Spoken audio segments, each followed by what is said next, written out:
საზოგადოებრივი რადიო და არასამთავრობო ორგანიზაცია Voice from Georgia. წარმოგიდგენთ გადაცემას ერთად ევროპისაკენ.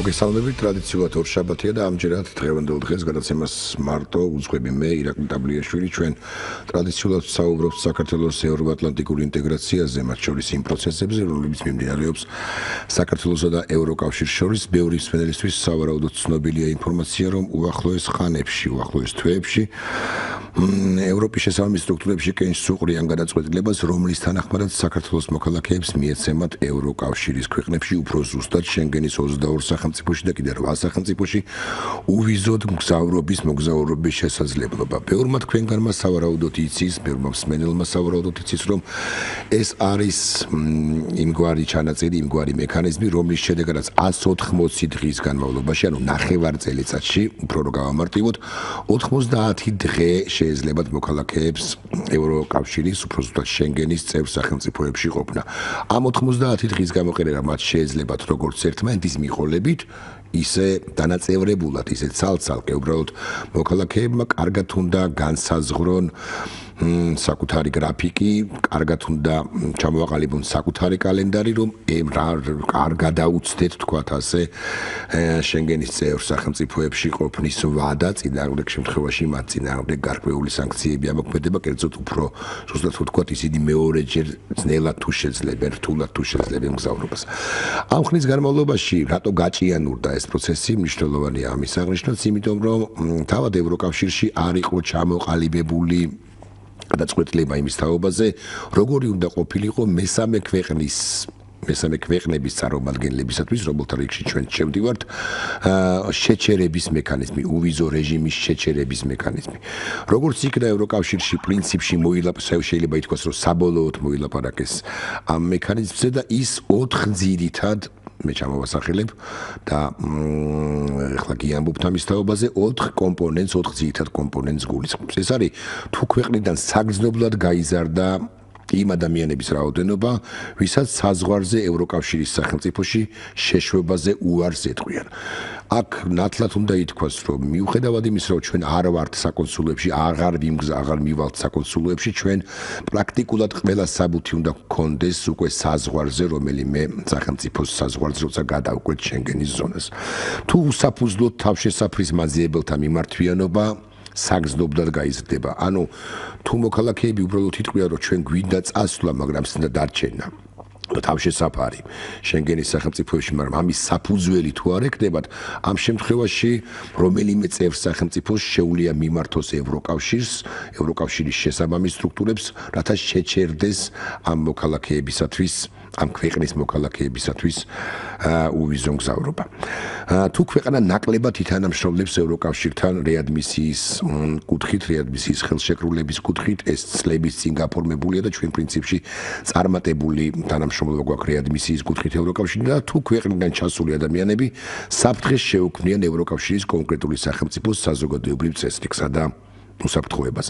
აქაც რეალურად საინტერესო პუნქტია ეს, ჩვენ უნდა ვიცოდეთ, რომ მოქალაქეები, რომლებიც აპირებენ, უბრალოდ ევროკავშირში აქვთ შესაძლოა ესეთი ეს არ ეხება საქართველოს კონკრეტულად, რომ სხვა ქვეყნები როგორც კი დაემატებიან, ამ მოქალაქეებს შეიძლება ჰქონდეს ხელის წაცდენის მცდელობები, ეს ბუნებრივია ჩვენზე არ არის დამოკიდებული, მაგრამ ამ თვალსაზრისით ეს ერთ-ერთი პუნქტია, ეს ერთ-ერთი მექანიზმია შეჩერების მექანიზმზე. თუ მექანიზმი ამოქმედდა, ხაზგასმით მინდა ვთქვა, ამ შემთხვევაში შეჩერდება უვიზო რეჟიმი 9 თვის განმავლობაში და შეიძლება გახანგრძლივდეს ის 18 თვემდეც. აი ეს არის ჩვენი ძირითადი სასაუბრო თემა, მაგრამ ვიდრე ამაზე ვისაუბრებთ საქართველოს პარლამენტის წევრ ნინო გოგუაძესთან, ფრაქცია ქართული ოცნება, მანამდე აბსოლუტურად სხვა თემას, თუმცა ევროატლანტიკურ კურსთან მიმართებაში ასევე საინტერესო თემას მიმოვიხილავთ, ეს არის რუსეთის პოლიტიკა, უფრო ზუსტად ახალი საგარეო ურთიერთობათა კონცეფცია. საგარეო ურთიერთობათა კონცეფცია რუსეთი აყალიბებს წლებია, ნაცვლეულებია და შეიძლება ითქვას ერთი საუკუნეც არის თქო, ეს დამოუკიდებელი რუსეთი აყალიბებს.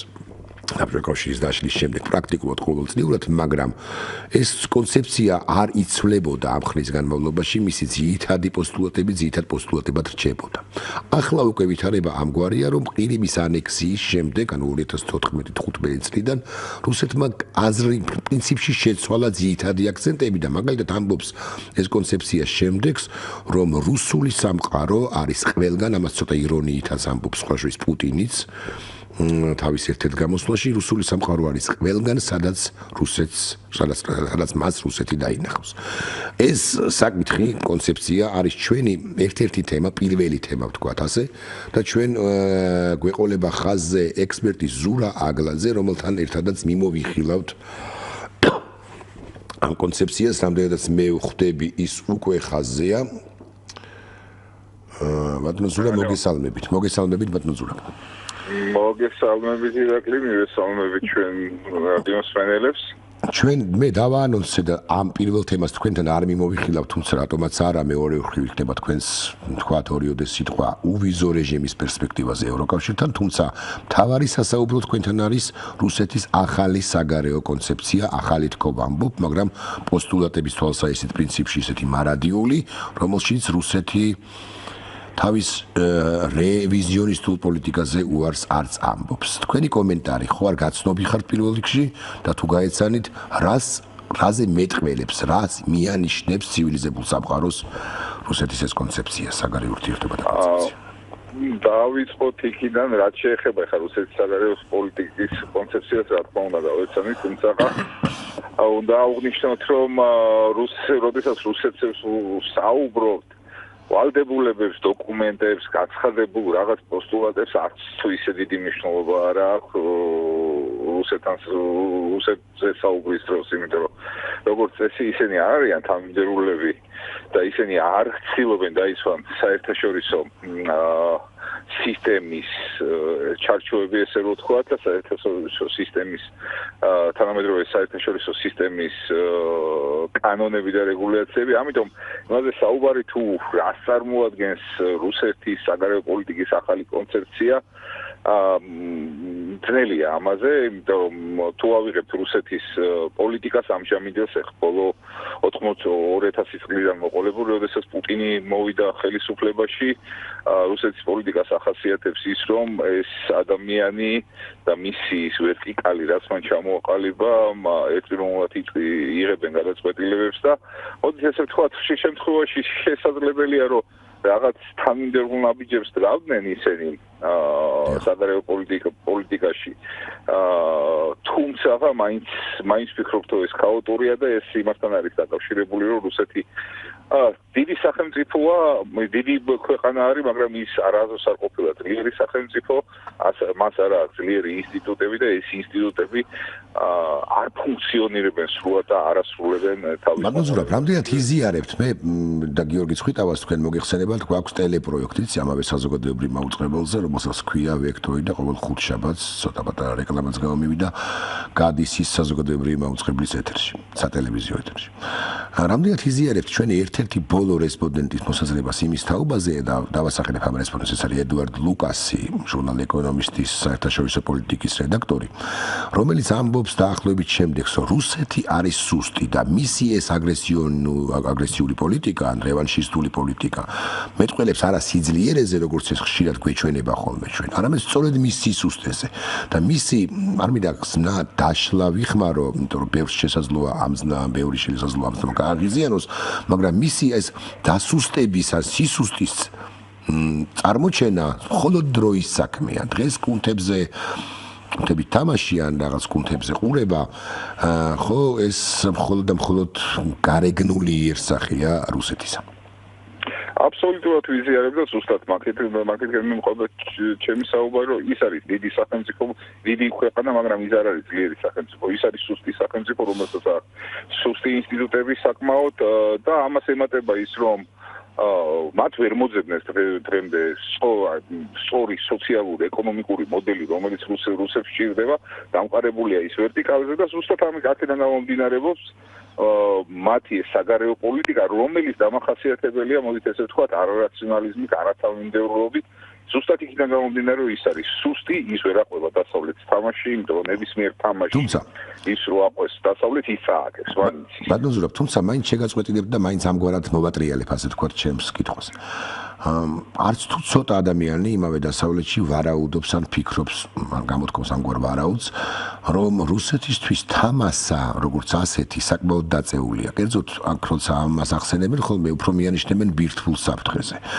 თუ მაგალითად ერთ-ერთი ჩვენი ბოლო რესპონდენტი იმავე ტელეგადაცემაში, უკრაინის დეპუტატი ჩუბაროვი, ის ამბობს, რომ კი რუსეთი სუსტი სახელმწიფოა, მაგრამ დასავლეთმა არ იცის, როდის გამოიყენებს ის, როდის წავა ამგვარ შანტაჟზე, ან გამოიყენებს თუ არა ის საერთოდ ბირთვულ საკუთარ შეიარაღებას. კომუნისტების დროსო ჩუბაროვი ამბობს, კომუნისტმა ლიდერებმაც კი იცოდნენ, რომ ეს იყო პლანეტის განადგურების თოლფასიო. აი პუტინისთვის პლანეტის განადგურება არც არაფერს არ ნიშნავსო. ანუ მე მოვკვდები, მაგრამ ჩავიყოლებ სხვებსაც და ახლობთ ესე ჟღერს პუტინის ეული კონცეფცია დავარქვათ ესე. მართლაც ესე ხო არ არის, მე მახსენდება მაქს ფიშერი, ერთ-ერთი ბრიტანელი ავტორი, რომელიც დაახლოებით უცელეს წელს ამგვარ მოსაზრებას ლობირებს და ამგვარ მოსაზრებას ატარებს. როგორ ფიქრობთ, არის თუ არა ეს საფრთხე დასავლეთისთვის და მისი შემაკავებელი, მაგალითად მისი შემაკავებელი იმ კუთხით, რომ სანქციებს, ჯეროვან სანქციებს ის სულაც არ უწესებს რუსეთს დღემდე მაგალითად ყირიმთან იმართებაში. ფიქრობ რომ მე არ ვფიქრობ ესე ყოველ შემთხვევაში რომ ის ბირთვული იარაღს გამოიყენებს, იმიტომ რომ გასაგებია პუტინის ფაქტორი, გასაგებია მისი ფენომენი, თუმცა მის გარემოცვაში, მის ვერტიკალში საკმაოდ ბევრია ისეთი ადამიანები, რომელმაც საკმაოდ დიდი კაპიტალი დააგროვა და ძირითადად ეს კაპიტალი საკმაოდ დიდი ნაწილი საზღვარგარეთ აქვს აკუმულირებული, ამიტომ ნამდვილად არ ვფიქრობ რომ ეს ადამიანები მას მისცემენ მის საშუალებას რომ ესეთ პროვოკაციაზე წავიდეს და რაღაც ატომური იარაღი დაიწყოს შარუნი. ეს რაც შეეხება მის ატომური იარაღის გამოყენებას ნამდვილად არ მგონია ეს რომ ატომური იარაღი არა, მაგრამ ახალი პროვოკაციები სხვადასხვა რეგიონებში. პროვოკაციები იქნება ეს რა არის იცით ზუსტად თავისი სისტემის შენებას ცდილობს ამითი და იმ კიდროს თვით დამკვიდრებას ცდილობს ახლა რუსეთი. იმიტომ იყო პერიოდი მართლაც, როდესაც 2008 წლამდე აღმოსვლას განიცდიდა ეკონომიკურს. იმდენად ეკონომიკა არ ვითარდებოდა, რამდენადაც ნავთობის და გაზის მატების ხარჯზე მათ დიდი ბევრი ფული გაუჩნდათ და ამიტომ ამბიციას გაუჩნდათ, თუმცა 2008 წლის შემდეგ ეს დაღმასვლა დაიწყო. ეხლა თუ შევხედავთ მათ სავალუტო რეზერვების ეცლებათ, მათ ეკონომიკა პრაქტიკულად გაყინულია, ერთადერთი არა სტაგნაცია ეკონომიკის უკუსვა. ამიტომ ამ პირობებში ერთადერთი გამოსავალი რომ მან შიდა მოხმარებისთვისაც დაამტკიცოს რომ ის ძლიერია პუტინმა როგორც პიროვნებამ ეს პოსტულატები რაც აქვს რომ ჩვენ რუსეთი და რუსული სამყარო არის უყურგან რა თქმა უნდა ერთ-ერთი გამოსავალია ეს პროვოკაციები სხვადასხვა ადგილზე ალბათ ხედავთ ხო რომ საბჭოთა კავშირის პრინციპში დანგრევის შემდეგ ეს სირიის კონფლიქტში ჩარევა ეს იყო პირველი მაგალითი როდესაც რუსეთი და რას ფიქრობთ ბატონ ზურაბ როგორ უპირისპირდება როგორ დაუპირისპირდება ამას მაინც ასე ვთქვათ დასავლეთის მრავალპოლარული დასავლეთის ერთ-ერთი ან მთავარი ლიდერი სახელმწიფო შეერთებული შტატები. მით უფრო იმის გათვალისწინებით გეკითხებით ამას, რომ სოფლიოს ბევრი ანალიტიკოსი ფიქრობს, ან ერთგვარად ფრთხილი ოპტიმიზმით უყურებს სრულიად პოლიტიკაში სრულიად გამოუცდელ პრეზიდენტ ტრამპს და მის იმ გუნდს, რომლის ნაწილიც და ეს რამდენიმე დღის წინ, 2 დღის წინ დადასტურდა ასევე გამოუცდელია. მე არ ლაპარაკობ თავდაცვის მდივან მატისზე, მე ლაპარაკობ სხვა საკადრო გადაწყვეტილებებზე, რომლებიც იყო ან არის მათ შორის რესპუბლიკური პარტიისთვის უშუალოდ შეერთებულ შტატებში საკმაოდ დიდი კითხვის ნიშნის ქვეშ. ანუ დავიწყებ იქიდან თუ ვიცით ამერიკული სისტემა როგორ მუშაობს, მიუხედავად იმისა, რომ პრეზიდენტს დიდი უფლებები აქვს, კონგრესმა უნდა გადიახ ტრამპმა შეძლოს რაღაც კარდინალური ცვლილებები შეიტანოს და რაღაც სისტემის დანგრევა გამოიწვიოს, ეს გამორიცხულია, იმიტომ რომ არა მარტო დემოკრატები, საკმაოდ დიდი ნაწილი რესპუბლიკელების ყურადღებით სკრუპულოზურად აკვირდებიან მის დანიშნებსაც და მის ყველა ქცევას, ამიტომ ის რაღაც კარდინალურს ვერ შეცვლის უბრალოდ ამერიკის პოლიტიკაში შეიძლება კოსმეტიკური რაღაც შესწორება შეიტანოს ეს ერთი, თუმცა გამოუცდელობაზე როდესაც ვსაუბრობს არ დაგვაუწყდეს ირაკლი რომ თავის დროზე რეიგანის გამოუცდელი იყო, როდესაც ის ხელისუფლებაში მოვიდა და ლად ესეთი გამოუცდელიც არ ყოფილა. არა, გასაგებია, მაგრამ მაინც აუთსაიდერად ითვლებოდა ის ისტებლიშმენტის და ვიცით როგორ დაასრულა საბჭოთა კავშირმა და რეიგანის ერთ-ერთ საუკეთესო პრეზიდენტად ითვლება. ამიტომ მის გამოცდილებას და გამოუცდელობაზე რა არის ის მოდი სხვანაირად შევხედოთ ამ საკითხს იქნებ სწორედ გამოუცდელი ლიდერი ესე იქნებ გამოუცდელი ლიდერი ჭირდება, იქნებ აუთსაიდერი ჭირდება, რომელიც რაღაც out of box იფიქრებს და ცოტა სხვანაირად შეხედავს არსებობს ეს მოსაზრებაც კი. ეს მოსაზრებაც არსებობს, მენერისთვის განმარტობთ, რომ ბატონი ზურაბი გულისხმობს სწორედ პოლიტიკური კონიუნქტურისაგან თავისუფალ ლიდერს. და ბატონო ზურაბ პრაქტიკულად ბოლო კითხვა ჩვენ 3-4 წუთში სხვა რესპონდენტი გვეყოლება ჩემს მიერ დაანონსებული თემით უვიზო რეჟიმს ეხება, მაგრამ მე თქვენს მინდა გკითხოთ უვიზო რეჟიმის პერსპექტივები. ფაქტია რომ საქართველოს კიდევ ერთი რუბიკონი გადალახა დღე-დღეზე არა თვე-თვეზე ეს რუბიკონი ამ რუბიკონის გადალახვა ფორმალობა იქცევა, ფორმალურად გაფორმდება. როგორ ფიქრობთ, რა ანიშნებს ამით დასავლეთი პოსტსაბჭოთა სივრცის ლიდერს სახელმწიფო რუსეთს? ამგვარად მინდა დავიწყო კითხვა. ამბობს თუ არა დასავლეთი რომ არსებობს ამ სივრცეში სახელმწიფოები, გარდა ბალტიის სახელმწიფოებისა, რომლებიც ისედაც არიან ინტეგრირებულნი, მაგალითად უკრაინა, მოლდოვა, საქართველო, შეიძლება სხვა სახელმწიფოებიც, რომელზეც ეს გავლენის სფეროების აღდგენა აღარ გამოვა. რა თქმა უნდა, ეს პირდაპირ მინიშნება, ეს დავიწყოთ იმით, რომ რუსეთი ხშირად აპელირებს ახლა ნატოს გაფართოებაზე, რომ 90-იან წლებში ჩვენ გვქონდა პირობა დასავლეთიდან, რომელიც არც ადარწერია სხვათ შორის, რომ ნატო აღარ გაფართოვდებოდა, თუმცა ნატომ და დასავლეთმა კაფიო სიგნალი გამოუგზავნა რუსეთს და ყოფილ საბჭოთა კავშირის რესპუბლიკებს, რომ ნატოს კარი ღია ყველასთვის, ის განაგზობს ღია კარის პოლიტიკას. ეს ერთი. მეორე, რაც შეეხება ჩვენ უშუალო ვიზა ლიბერალიზაციას უკრაინა, მოლდოვა, საქართველო, რა თქმა უნდა, ეს ხაფიო მესიჯია არა მარტო რუსეთისთვის, აგრეთვე ამ რესპუბლიკებისთვის, რომ მათ უნდა გააგრძელონ რეფორმები, მათ უნდა გააგრძელონ წინსვლა, უნდა შექმნან ძლიერი ინსტიტუტები და ისინი გახდებიან თანამედროვე საზოგადოების წევრები და რუსეთის მიმართ ეს მკაფიო მესიჯია ის, რომ გავლენის სფეროები აღარ არსებობს მსოფლიოში. რუსეთს არ აქვს ექსკლუზიური უფლება პოსტსაბჭოურ სივრცეში პროცესების მართვის.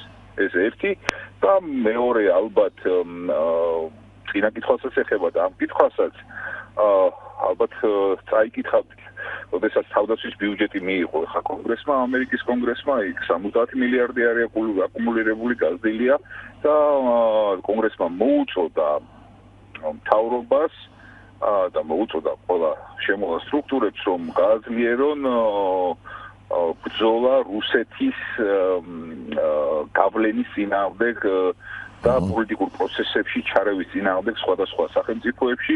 ეს განსაკუთრებით გამოიკვეთა და მნიშვნელოვანი გახდა, როდესაც ჩვენ ნახეთ მოლდოვაში ახალი პრეზიდენტის არჩევა, ჩვენ ნახეთ ბულგარეთში რა მოხდა, ჩვენ ხედავთ ბრექსიტის შემდეგ ლეპენის აღმასვლა საფრანგეთში. ამიტომ რუსეთი ცდილობს ჩაერიოს სხვადასხვა ქვეყნის პოლიტიკურში და პოლიტიკურ პროცესებში, თუმცა დასავლეთი მზად არის. მიუხედავად იმისა, რომ დასავლეთი მოქმედებს ნელა, არის დიდი ბიუროკრატია, გადაწყვეტილების მიღება ჭიანურდება, მაგრამ მან მიიღო გადაწყვეტილება, მან დაინახა საფრთხე და აქედან გამომდინარე, რა თქმა უნდა, ეს ვიზა ლიბერალიზაციაც არის ერთ-ერთი ნიშანი იმისა, რომ დასავლეთი არაპირებს გაჩერებას და დასავლეთი არაპირებს დაუთმოს რამე რუსეთს პოსტსაბჭოურ სივრცეში. უღრმესი მადლობა. ზურა აგლაძე ექსპერტი იყო ჩვენი პირველი სტუმარი, რომელიც კონტექსტში საუბრობდა როგორც ერთის მხრივ ვიზო რეჟიმის პერსპექტივებზე საქართველოსთვის, ისე მთლიანად ევროატლანტიკურ პროცესზე და რუსეთის მიერ გაწეულ წინააღმდეგობაზე დასავლეთის პირველ რიგში. ჩვენი მეორე სტუმარი არის ქალბატონი ნინო გოგუაძე. საქართველოს პარლამენტის წევრი, ფრაქცია ქართული ოცნება, რომელთანაც მე სწორედ ამ კონტექსტში მინდა დავიწყო საუბარი, ის ხაზია, მოგესალმებით ნინო. მოგესალმებით. პირველ რიგში თქვენს მე დამავიწყდა ბატონი ზურასთვის მილოცვა და პრინციპში საზოგადოებას ვილოცავ იმას, რომ ჩვენ კიდევ ერთი ნაბიჯი გადავდგით მთლიანად ევროპული ინტეგრაციის კუთხით და კონკრეტულად ამ შემთხვევაში გულისხმობ ვიზო რეჟიმს. 22 სახელმწიფო შენგენისა და კიდევ 8 სახელმწიფო იქნება ჩვენთვის ხელმისაწვდომი ვიზის გარეშე უახლოეს პერიოდში ვიქონიოთ იმედი რომ მაინც თებერვლის თვიდან უკიდურეს შემთხვევაში მარტის თვიდან მე გილოცავთ თუმცა კითხვა მაქვს ამგვარი რა შეიძლება იყოს მომავალი წინააღმდეგობა წინაღობა ჩვენთვის ვფიქრობთ თუ არა ამაზე არის თუ არა დარჩენილია თუ არა რამე მექანიზმი რომლის შედეგადაც ეს კიდე გადაიწევს იმიტომ რომ მოქალაქეებს მართლაც თითქოს მოთმინების ფიალა აევსოთ იმდენჯერ გადაიწია ამ პროცესმა. კიდევ ერთხელ მოგესალმებით, ჩვენს მსმენელს მივესალმები. ძალიან მნიშვნელოვანია, რა თქმა უნდა, ის პროცესი, რომელიც ახლა მიდის აი ამ ვიზა ლიბერალიზაციის საკითხებთან დაკავშირებით ევროკავშირის სხვადასხვა ინსტიტუტების შორის. თავარი რაც არის ეს არის პოლიტიკური შეთანხმება მიღწეულია ევროკავშირის სახელმწიფოებს შორის, რომ შეჩერების მექანიზმი იქნას ამოქმედებული. მე კიდევ ერთხელ მინდა შევახსენო ჩვენს მსმენელს, რომ საქართველოს 2013 წელს გადმოეცა სამოქმედო გეგმა, რომელიც იყო მთელი ვალდებულებების ესეთი დოკუმენტი, რომლის შესრულების შემთხვევაში უკვე საქართველოს ექნებოდა შესაძლებლობა მიიღო უვიზო მიმოსვლის უფლება ევროკავშირის წევრ ქვეყნებთან. ჩვენ ეს ვალდებულებები შევასრულეთ უკვე 2015 წლის ბოლოს და 2015 წლის ბოლოს საქართველოს უკვე მზად იყო იმისთვის, მას ყველა პირობა უკვე შესრულებული ჰქონდა იმისთვის, რომ ვიზა ლიბერალიზაციის საკითხი დადებითად გადაწყვეტილიყო.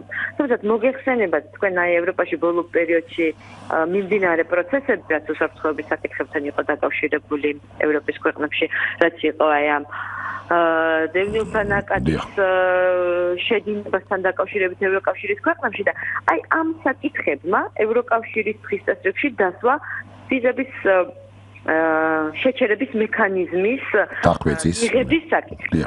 ეს არ იყო, რა თქმა უნდა, ეს არც ერთ შემთხვევაში არ უკავშირდებოდა, ეს არ საქართველოსთან პირდაპირ კავშირში არ იყო, არც ეს ჩვენთვის ვიზების ლიბერალიზაციის საკითხს პირდაპირ არ უკავშირდებოდა, თუმცა ეს იყო საკითხი, რომელზეც ევროკავშირს უნდა მიიღო გადაწყვეტილება. და მთელი ამ პერიოდის მანძილზე მიდიოდა სწორედ აი ამ საკითხთან დაკავშირებით მსჯელობა, როგორ შეთანხმებულიყო ვიზების შეჩერების მექანიზმთან დაკავშირებით. როგორც იქნა ამასთან დაკავშირებით ევროკავშირის წევრ ქვეყნებს შორის მიღწეული არის შეთანხმება და სწორედ ეს საკითხი 15 დეკემბერს იქნება უკვე ევროპარლამენტის დღის წესრიგში დასმული და გადაწყვეტილი. სწორედ აი ეს იყო ის ერთადერთი ტექნიკური წინაღობა, რომელმაც ცოტათი გააჭიანურა. თუმცა ნინო, მე მაინც ჩაგეკითხებით. მე ჩავიკითხებ ადლობთ ამ სრულყოფილი პასუხისთვის, ვიდრე თქვენთან დავიწყებდი ინტერვიუს, სწორედ გადაცემის დასაწყისშივე მე ჩავიკითხე ის 4 ძირითადი მოთხოვნა, კომპონენტი, რომელიც დაფუძნებულია შეჩერების მექანიზმი. მე არ გავიმეორებ მას, უბრალოდ ერთ-ერთზე გავამახვილებ ყურადღებას, თუ უსაფუძვლოდ თავშესაფრის მაძიებელთა მიმართვიანობა საგრძნობლად გაიზრდება.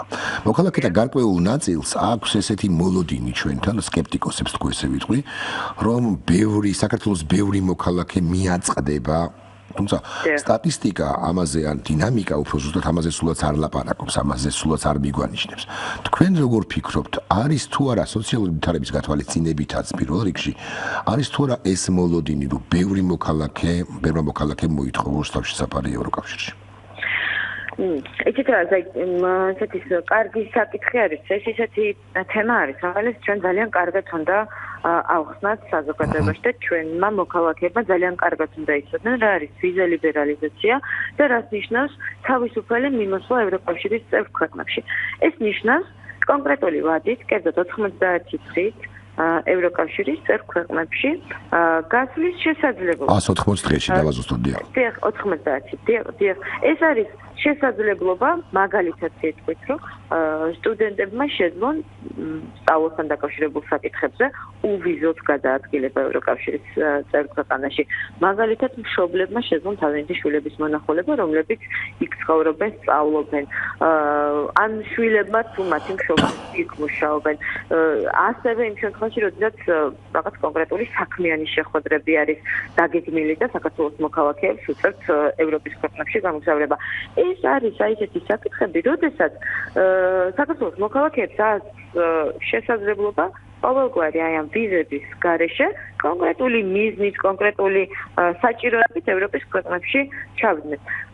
რასაკვირველია, ეს არ გულისხმობს თავისუფალი მიმოსვლა, რომ იქ თავშესაფრისუფლება უნდა მოვითხოვოთ, ან მოითხოვოთ საქართველოს მოქალაქეება და სწორედ ამიტომ არის არაერთხელ მithქვას პირადად მე და ჩემს კოლეგებსაც და ჩვენი ხელისუფლების წარმომადგენლებსაც, რომ როდესაც დადგება უკვე გადაწყდება, დასრულდება პროცესი ვიზების ლიბერალიზაციასთან დაკავშირებით, ჩვენ ძალიან სწორი და დროული ინფორმირება უნდა მოვახდინოთ და ესეც ვაპირებთ, ესეც განვახორციელოთ ჩვენი მოქალაქეების, რომ მათ იცოდნენ რას ნიშნავს ვიზა ლიბერალიზაცია, რას ნიშნავს უვიზო მიმოსვლა ევროკავშირის წევრ ქვეყნებში და როგორ უნდა მოემზადონ ისინი, როდესაც ისინი კონკრეტულად უღრმესი მადლობა, ნინო, ჩემი შემდეგი კითხვაც ამას ეხებოდა, პრინციპში აღარ გკითხავთ, მაგრამ შევავსებ თქვენს პასუხს, მე მინდა მსმენელისთვის განვმარტო, რომ ეს არ ნიშნავს, არ გულისხმობს სამუშაო ვიზასაც.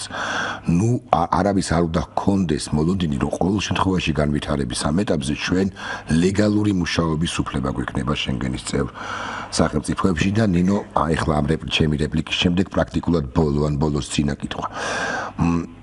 მთლიანად პროცესი მინდა რომ შევაფასოთ. ჩვენ ერთის მხრივ მივდივართ ევროკავშირისკენ და უვიზო რეჟიმი, მოსალოდნელი და გეგმილი უვიზო რეჟიმი ევროკავშირთან არის თვალსაჩინოება, მეორე არის ევროატლანტიკური სივრცე.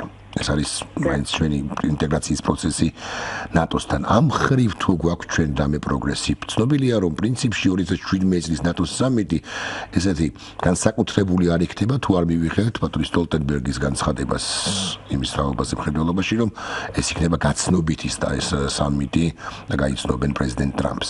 ჩვენთან მიმართებაში შეიძლება ახალი არც არაფერი არ იყოს. რა არის ჩვენი ორიენტირი? როგორ მივდივართ უშუალოდ ალიანსისკენ?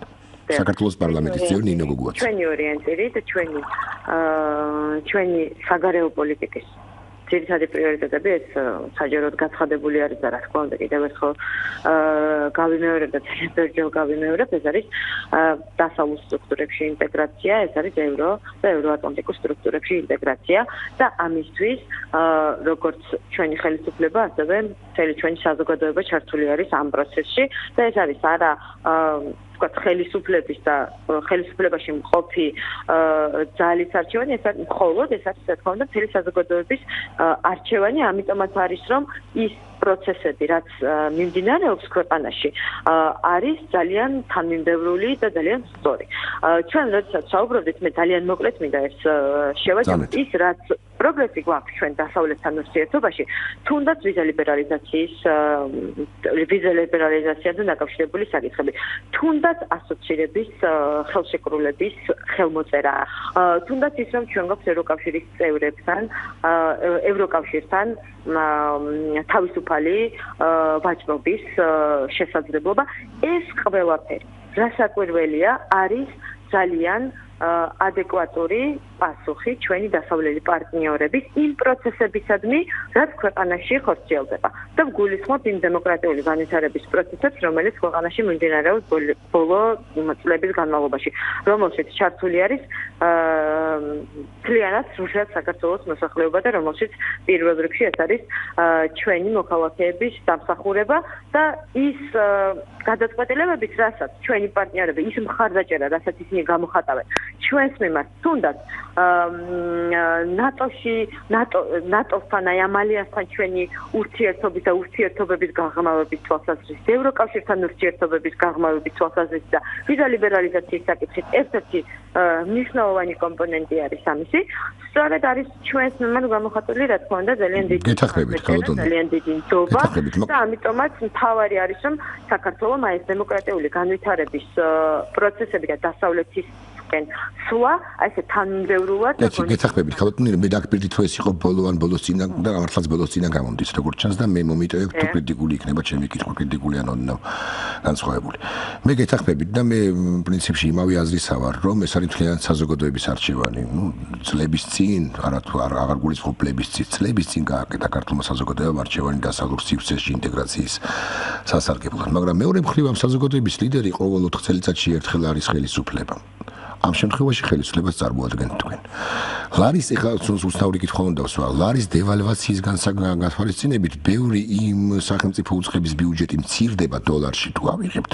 ესე სუსტ მიდარებას თუ გავაკეთებთ, რომლის ბიუჯეტის ზრდაც პრინციპში სასურველი იყო, მაგალითად თავდაცვის უწყებისა, რომელსაც აქვს უკვე ახსნილი ემბარგო და შეუძლია იყიდოს იარაღი შეიარაღება უცხოეთში. და ჩვენი შეიარაღებული ძალების ბიუჯეტი რეალურად მცირდება, თუ დოლარში გადმოვიყვანთ შესასყიდ ნაწილს ყოველ შემთხვევაში.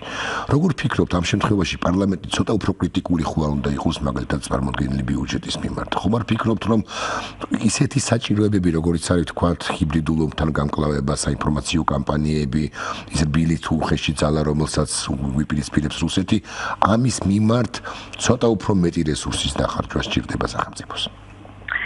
იცით რა, პარლამენტში ბიუჯეტის კანონპროექტი უკვე შემოტანილი არის და უკვე მიმდინარეობს ამ ბიუჯეტთან დაკავშირებით. ამდენად გითხებდი. ძალიან აქტიური შეხვედრებით მთავრობის წარმომადგენლებთან და ბიუჯეტის შესაბამის შეწყობების მიხედვით განხილვა.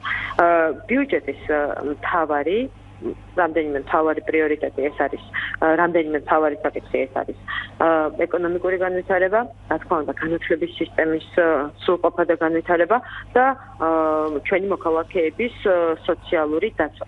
ეს არის ძირითადი მიმართულებები, რომელიც გათვალისწინებული იყო წინასაარჩევნო ჩვენ მიერ შეთავაზებული, ჩვენი გუნდის მიერ შეთავაზებული პროგრამით, რომელიც იყო გათვალისწინებული პრემიერის მიერ ინიცირებულ და ბუნებრივია გუნდის მიერ მხარდაჭერილ 4-პუნქტიანი გეგმით და ეს არის ის პრიორიტეტები ბიუჯეტის, რომელმაც რეალურად ქვეყნის უკეთესი ეკონომიკური განვითარების პირობები უნდა შექმნას ქვეყანაში.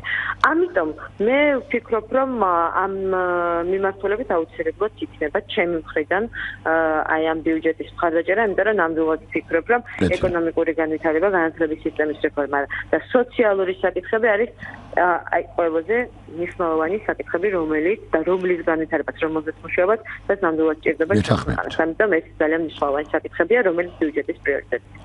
გეთახმებით, მაგრამ თავდაცვაზე არ გითქვამთ პასუხი, არ გიპასუხია. თავდაცვის ბიუჯეტის ბიუჯეტის პრიორიტეტები რა არის ამ საკითხებთან დაკავშირებით და აი ეს არის ის საკითხები, რომელზეც ჩვენ კონკრეტულად გავაკეთებთ აქცენტს მომავალი წლის მანძილზე. ვფიქრობ, რომ ყველა უწყებას და ყველა სამინისტროს სწორედ ისე აქვს წარმოდგენილი თავისი ბიუჯეტი, როგორც თავისი უწყების საქმიანობის პრიორიტეტულობა ითვალისწინებს. ამიტომ ვფიქრობ, რომ ამ შემთხვევაშიც კითხვები მაინდა-მაინც არ არის. აი მე თუ სწორად გავიგე თქვენი შეკითხვა, ჩემი პასუხი მაშინ ესე. კეთილი, ნინო გოგუაძე იყო საქართველოს პარლამენტის წევრი, ჩვენი დღევანდელი სტუმარი, მეორე სტუმარი, რომელმაც მეტწილად ისაუბრა უვიზო რეჟიმის პერსპექტივებზე, მასაც მთლიან საზოგადოებას ულოცავ კიდევ ერთ ნაბიჯს, რომელიც გადავდგით ჩვენ ევროკავშირთან ინტეგრაციის კუთხით და უახლოეს თვეებში, აქ ვთქვი კიდეც გაფორმდება, საბოლოოდ გადაწყდება, დასრულდება საქართველოს მოქალაქეებისათვის უვიზოდ შენგენის წევრ სახელმწიფოებში მგზავრობის შესაძლებლობა მიეცემათ მათ. ძალიან დიდი მადლობა, ეს იყო გადაცემა ერთად ევროპისაკენ, რომელიც მომავალ ორშაბათამდე გემშვიდობებათ. მადლობთ ნინო. ნახვამდის და წარმატებას გისურვებთ. ნახვამდის.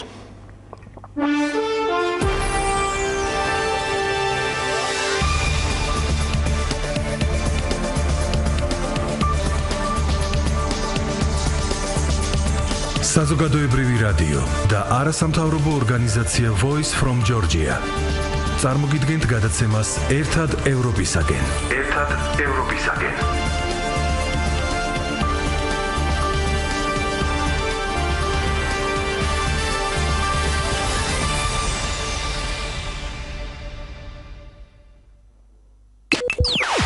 თქვენ უსმენთ საზოგადოებრივ რადიოს. რადიო 1 იმერეთში. საჩხერი და ჭიათურა FM 102.4.